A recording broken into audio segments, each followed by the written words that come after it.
Baik, perkenalkan nama saya Ketut Diva Prayoga dengan NIM akhir 011 dari kelas A1. Kali ini saya akan memaparkan tentang uh, poin-poin dari pemahaman saya selama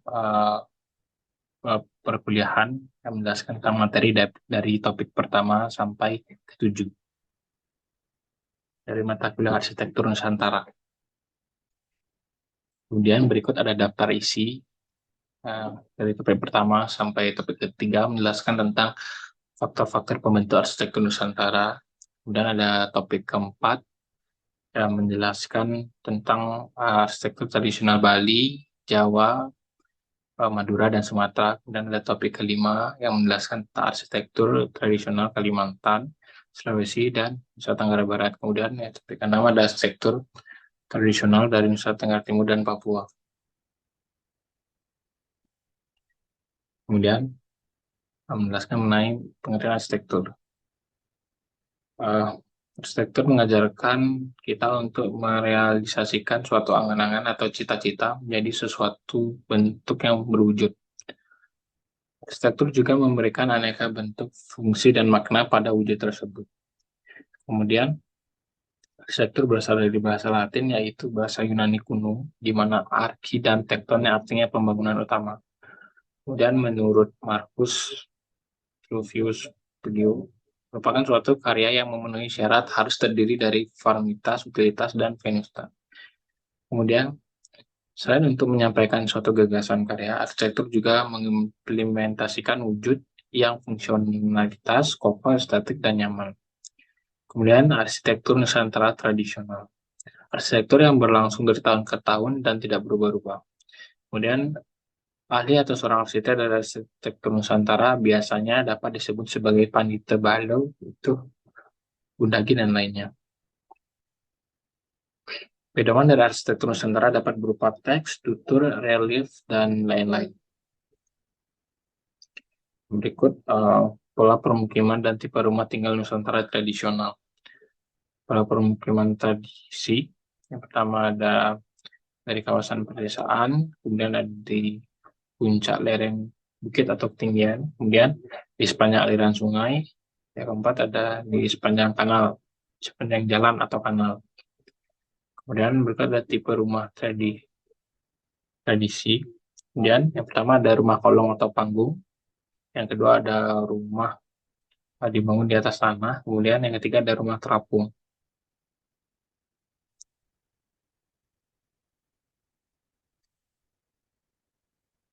Ada konsep arsitektur tradisional yang dasari dari tradisi, kemudian terdapat bagian-bagian ada seperti adat, iptek, agama, budaya, pendidikan, dan ekonomi. Kemudian pola permukiman dan tipe rumah tinggal Nusantara. Ada tipe rumah, ada rumah kolong panggung, rumah di atas tanah, kemudian ada rumah terapung. Pola permukiman ada di kawasan pedesaan, kawasan perbukitan atau lereng, suatu aliran sungai, di sepanjang jalan atau kanal. Kemudian pemahaman arsitektur berasal dari bahasa Yunani artinya pembangunan utama. Kemudian arsitektur merupakan suatu ruang atau tempat hidup manusia yang lebih dari sekedar fisik. Dan ada arsitektur merupakan upaya manusia dalam mewujudkan akal yang diwujudkan berupa bangunan. Arsitektur juga merujuk pada kekuatan estetika dan fungsi. Kemudian Nusantara.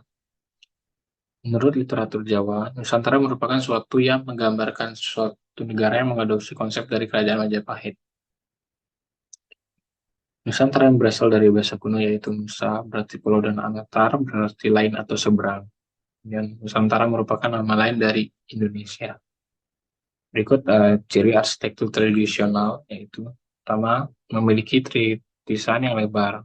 Kemudian, terbangun sebagian besar dari kayu.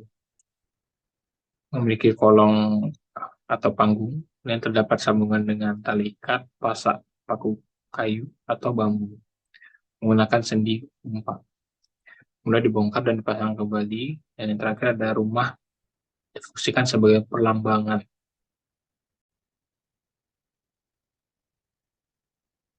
Berikut arsitektur tradisional yang ada. uh, Berikut arsitektur tradisional dari beberapa pulau yang ada di Indonesia. Yang pertama dari Pulau Bali.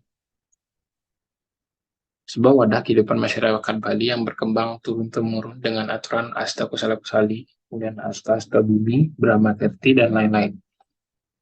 Lalu Bali Utara, Selatan, Badung, dan Gianyar, acuan Sangamandala merupakan acuan mutlak dalam arsitektur tradisional Bali. Triangle merupakan sistem pembagian zona atau area dalam perencanaan arsitektur tradisional Bali. Kemudian, ukuran dimensi rumah arsitektur tradisional Bali memiliki ciri khas yang disebut sikot sata, yang menurut Pak Prof lebih kepada berkaitan dengan anggota pada perumahan. Jadi sikot sata merupakan jumlah. Dan itu menurut Pak Prof, luasan bangunan bisa lahir dari raya atau sake. Kemudian dari Pulau Jawa, memiliki konstruksi yang banyak menggunakan kayu jati. Selain itu, ornamen-ornamen pintu memiliki kesamaan dengan arsitektur Bali. Menurut Pak Prof, arsitektur juga dapat sebagai alat pemersatu. Arsitektur Jawa memiliki candi yang sangat banyak rumah tinggal. Arsitektur Jawa merupakan sebuah pendopo. Selain itu terdapat gerbang sendang, duur, merupakan tanda awal arsitektur Jawa Islam. Kemudian dari Pulau Sumatera, memiliki kesamaan dengan di Mesir. Makam dijadikan karya arsitektur, makam batu atau lembah Pasama. Dan rumah Nias merupakan rumah tradisional yang ada di luar Pulau Sumatera yang menggunakan bahan alami seperti kayu. Kemudian ada mentawai, rumah panjang, menyerupai rumah yang disambung-sambung. Kemudian rumah gadang atau rumah mingang memiliki bentuk atap yang menarik yang menyerupai tanduk kerbau. Kemudian ada Batak Toba Sumut, Sumatera Utara, rumah adat yang memiliki atap menyerupai perahu. Batak Simalungun memiliki konstruksi menarik di dalam kolamnya yang menggunakan jajaran secara horizontal. Kemudian ada arsitektur Lampung, menggunakan sistem kolong pada rumah adatnya. Kemudian ada dari Pulau Sulawesi, memiliki 7 suku. Arsitektur Makassar yang memiliki kepercayaan kosmologi. Kemudian Baijo House memiliki struktur bangunan yang terapung dari permukaan laut. Kemudian ada arsitektur Toraja, memiliki pola permukiman yang sama dengan Nias atau penglipuran. Arsitektur Manado memiliki entrance di tengah-tengah dan atap masih menggunakan seng. Kemudian arsitektur Gorontalo memiliki kesamaan dengan arsitektur di Manado, di mana entrance terletak di tengah. Kemudian dari Pulau Kalimantan, rumah bentang atau lamin atau rumah panjang merupakan kumpulan dari lamin-lamin yang memiliki ornamen yang cantik. Kemudian arsitektur Balikpapan, arsitektur kearifan lokal yang dikembangkan oleh Belanda. Arsitektur Palangkaraya memiliki rumah arsitektur di atas permukaan sungai. Banjarmasin memiliki rumah adat yang sama dengan di Palangkaraya. Dan ada di Pulau Lombok, arsitektur yang memiliki kesamaan dengan arsitektur Bali dan memiliki nuansa Hindu yang kental. Kemudian rumah Senaru Lombok yang memiliki kesan rumah adat di Bali.